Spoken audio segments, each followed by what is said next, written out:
My book, Reflections of My Heart Secrets, is now available on Amazon. Check it out.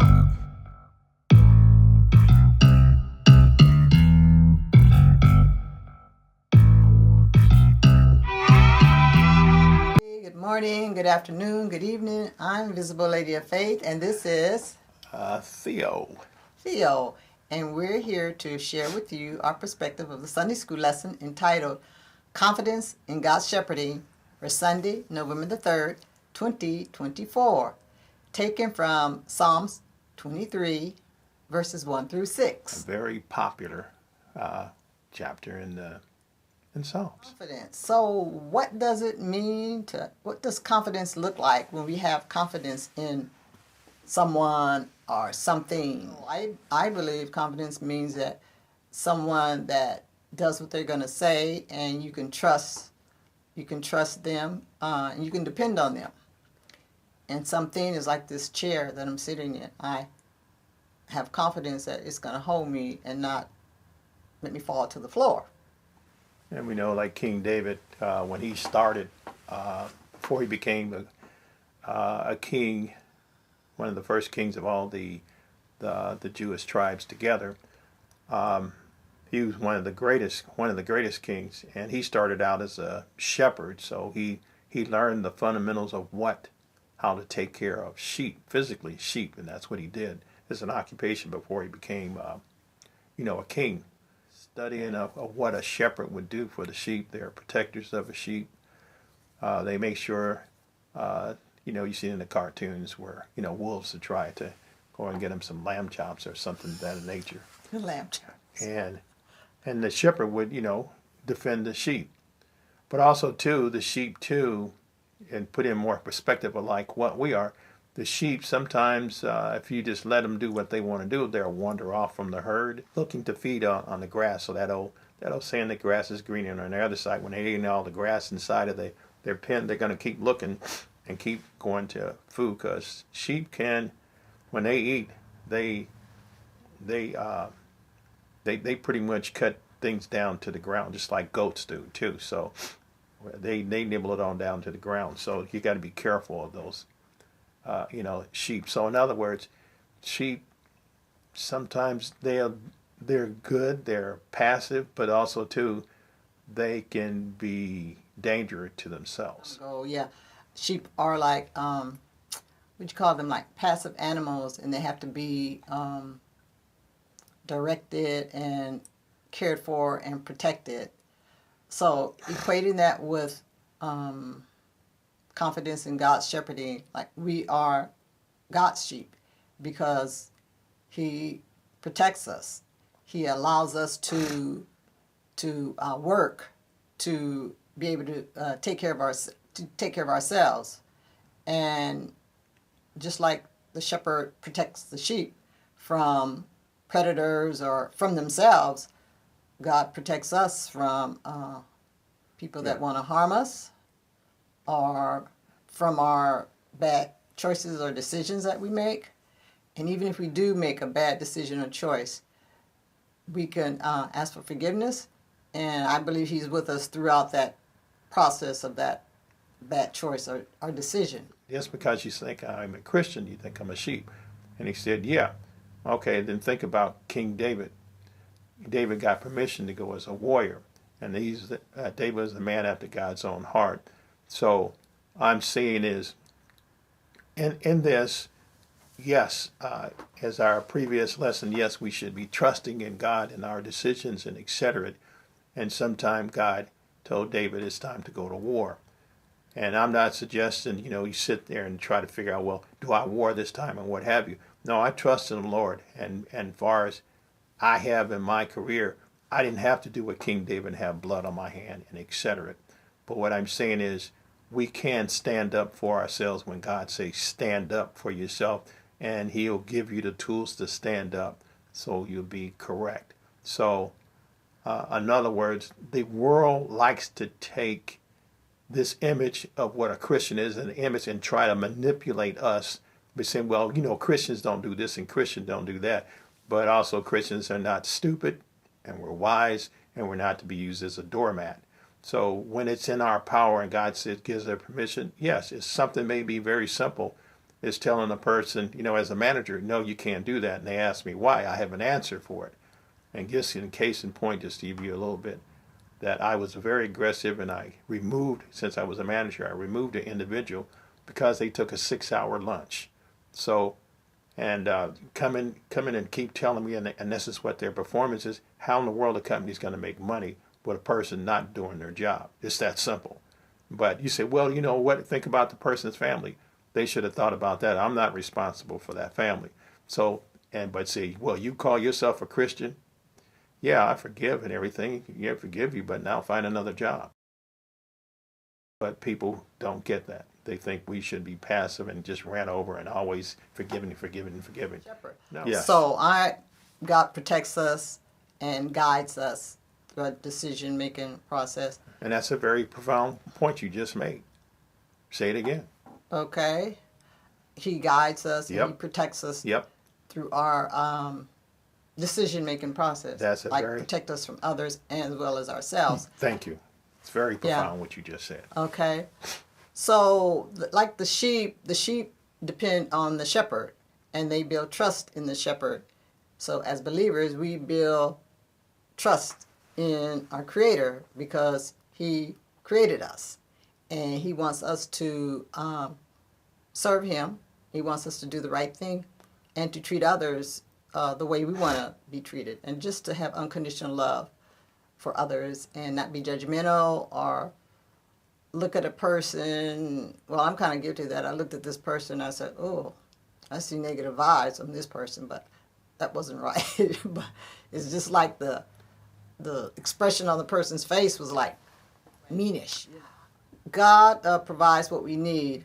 I'm not sure about why we have sick people, or homeless people, or criminals, or evil people in the world. I'm not sure about that. But God does provide all of our needs, that we don't lack for nothing. But there are struggles in our human existence. There are areas of struggle in our human existence, which I don't always have answers for. Sometimes there are forks in the road, and we have to make a decision about which road we're going to take. One thing you have to be very careful with that. It says in that fourth verse, I will fear no evil.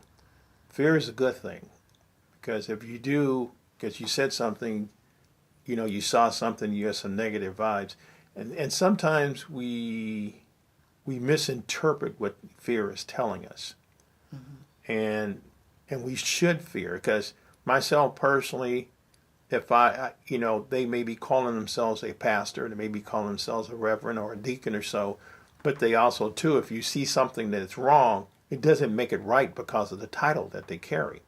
And don't feel that you're being judgmental. Just back off. You don't have to do anything, but just like fire. If I put my hand on a fire, I've been burnt once.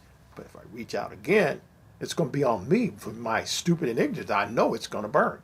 So I'm saying is, if you see something and you're not sure, but just make sure you're safe and your loved ones are safe until you figure out what it is. Mm-hmm. So basically in this lesson, it was comparing how the shepherd cares for his sheep, how God cares for us as believers, feeds us via we work for a living, so we have money to buy our food and to provide a shelter. He protects us. He leads and guides us. That's where we have the spirit within us. It's like I equate that with like a conscience. We know when we're getting ready to do something we have no business doing. Yeah, and we also have to keep in mind, too, that God is not the only shepherd. The men, the clergy, the deacons, the ministers, and the people of strong faith, they also plays a role as a shepherd as well. So, and the reason why I say that, because there's people that are leaders are going to be judged a lot more severe for manipulating his sheep. So be very careful of that. You just don't just sit there and just blindly. Only one I'm going to be blindly following is God. And that's like also following someone just because of their title. Like you said, if they're doing the wrong thing, I'm not going to follow that person. Yeah. If they're doing something that I believe that I'm against, or I believe it's against what the inspired word says, or it's not godly, I'm going to have a second thought about following that person or whoever it is, you know. I'm standing from the point of view in my life. God has not made one mistake in my life, not one. And my parents love me dearly, and they have made mistakes raising me. But that's the difference in, someone that can see from the beginning into your life versus my parents who can only see what's in front of them at that moment. Right. And they make the best decisions they can. So with the tools that my parents have, I will have to say I give them an A plus because they did a good job. But see, people can't see that. They think a minister should be perfect, and then they either sway too far to the right about the perfection of a minister and too far as the left. It's a balance, because I know of some cases that ministers, they stole a lot of money out of the church, and they said forgive him. They gave him some time off, and then they turn around and put him right back in the place where give him the same power so he can do it again. That's one thing I don't understand about people's nature when they do that. Yes. Yeah. Once they've done it once, you're just going to have Put to them find right back another in that job. position. Yes. Yeah. He's still part of the flock, Yeah. but he's no longer a leader because that leader made a Yeah. mistake that the rest of the sheep is going to have doubt in the back of their mind. What's going on here? Yeah, I was just thinking about my mom. My mom, I had a single mom, and she had 3 daughters. And I remember her working, going out every day working, and sometimes she'd bring home bologna and crackers for us, but she was always concerned about us and wanting the best for us. And I just think about that, how she was always trying to find, ways to earn money to take care of us. So that something like what can be compared to what the shepherd does for us. He wants the best for us. He wants us to be taken care of. God. There's a difference in there, because myself as a father, I thought I did a great job until I talked to my kids when they got older. I found out, I failed here and I failed that. Yes. But guess what? I didn't try to fix it. It's too late to fix it.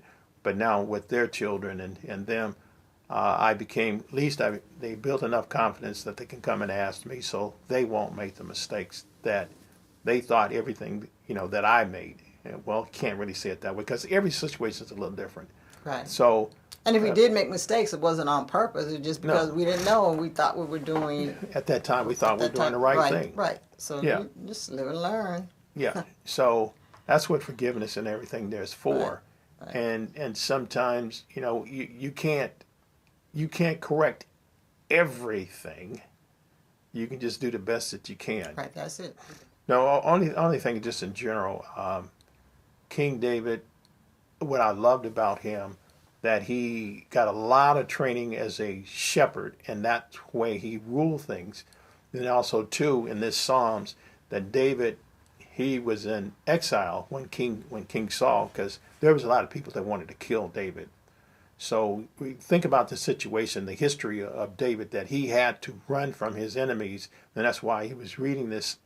This Psalm of David that's here. This is how he felt when he was in exile and running. And he was exile. I'm not sure if that's the right term, but the thing is, he was out. And he could not come, near people. And King Saul wanted to have him. He was out where? He was out in the wilderness hiding from his enemies. Hiding from his enemies. Yeah, okay. Because there was a time that David, he tried to convince Saul that he was not his enemy. He respected him as the king. But everybody elevated David because David was a lot more fair than King Saul. Saul was not that wise of a king. Out here living off the land and etc. But here we have this technology. There's a lot of stuff we don't understand.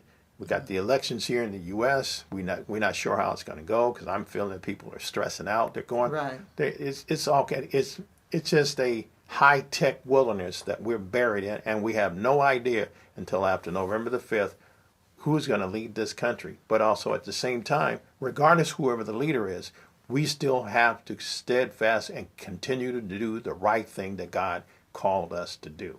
So we can't just say, well, God, you let the, you didn't get the what you wanted as far as in the election, and what is about to come. I have no idea. And the only comfort I can say is in this Psalms 23, we have to trust in the Lord for whatever comes after November the 5th. And even if we get what we want, get the candidate we want, then how's the other half? Because the country is divided. If you get what you want, I'm a fight. And the other side, if you get what you want, I'm a fight. Sounds like a war to me. So we don't know what's going to happen. Just trust the Lord and just listen to what the Lord's going to ask you to do. Hey, with that being said, we'll bring this discussion to a close. I hope we said something that would provoke thought. And don't forget to like, subscribe, and share. And we will see you next time.